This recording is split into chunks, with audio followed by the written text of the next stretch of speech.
Ban Ki-moon expresses concern over the assaults targeting religious sanctities and men of religion in Syria.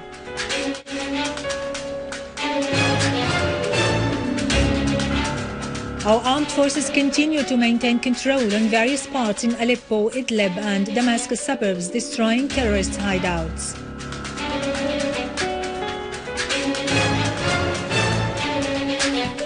Amidst an international popular and official participation, the memorial service for former South African leader and freedom fighter Nelson Mandela takes place in Johannesburg.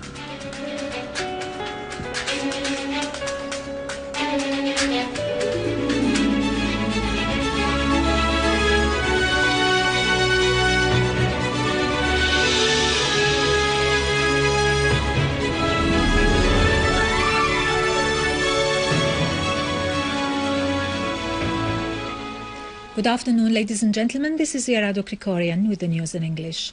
UN Secretary General Ban Ki-moon has expressed deep concern over the deliberate attacks on religious sanctities in Syria and the representatives of the church.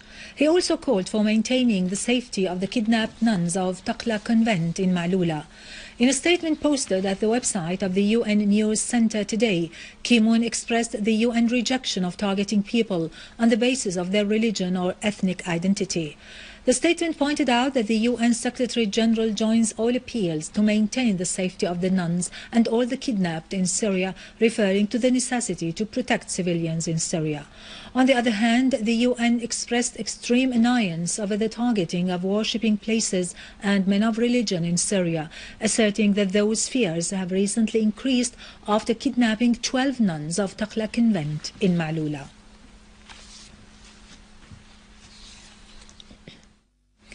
In Damascus suburbs, the Syrian armed forces targeted terrorists in al-Dumair, the southern parts of al-Kharnouba hill and the northern eastern farms, destroying a number of cars and killing the terrorists therein. The Syrian Arab army also killed gunmen and destroyed their vehicles in Al-Mughar mountain east of al-Rahaibe, eliminating their gatherings in the surroundings of the Electricity Institute in Adra.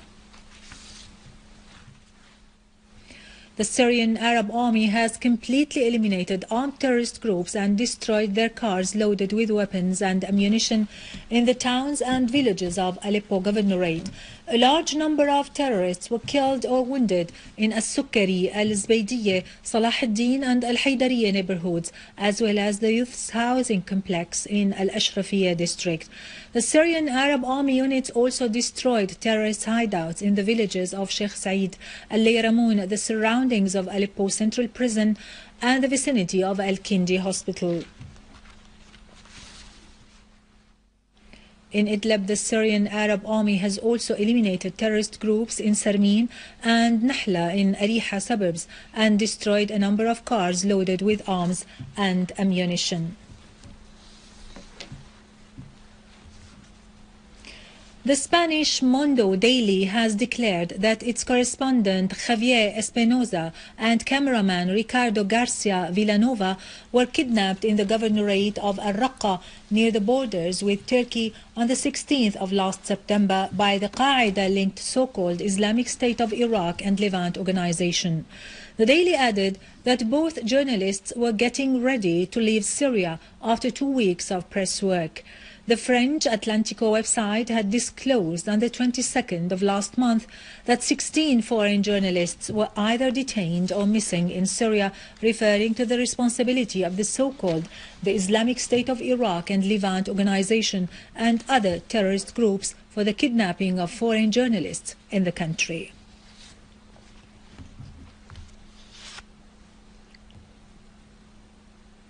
Syrian Arab units succeeded in eliminating the armed terrorist groups which were stationed in al-Nabq of Damascus countryside.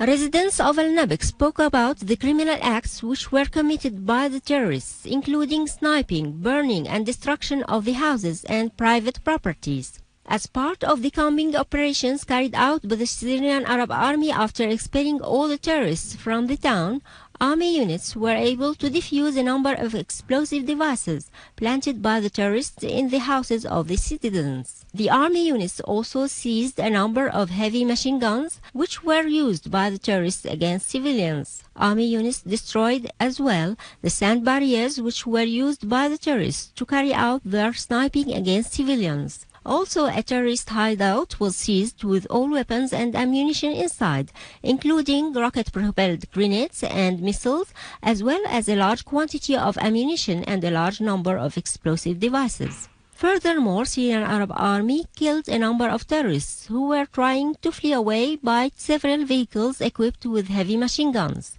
Meanwhile, army units continued to chase the terrorists and to found their hideouts in the farms of Raqqa.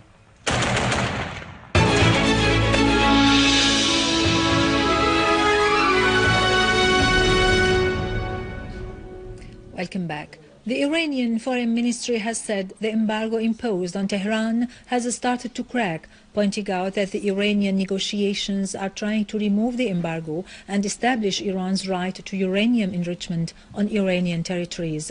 The Iranian Foreign Ministry's spokeswoman, Mardia Afkham, who said this, added that the embargo on Iran was unjust and that the final declared step should end all the embargoes imposed on the country.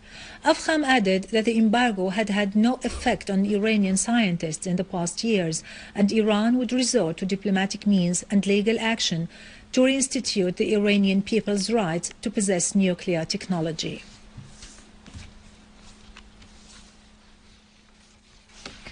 As chaos continued in Libya, a security source said that there are people who tend to buy ammunition and weapons which are already stolen by the armed militias from the airbase in the area of Brak Beach south of Tripoli and smuggle them into Syria in order to support the armed terrorist groups there. The source confirmed that the ruling authorities in Libya know and keep silent about those people.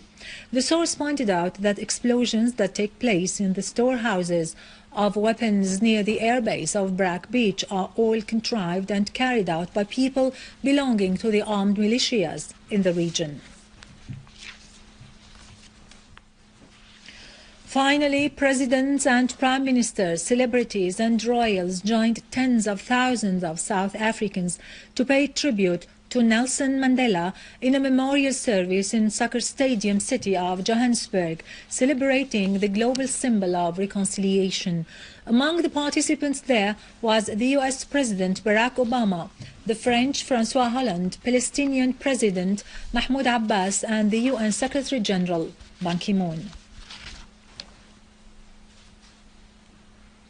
With this, we end our news for today. Thank you for watching. For more details about Syria and the region and to view this bulletin again, you can always visit our website in English, syriaonline.sy. Now to latest business and market news with Nariman Qassam, but after a short break.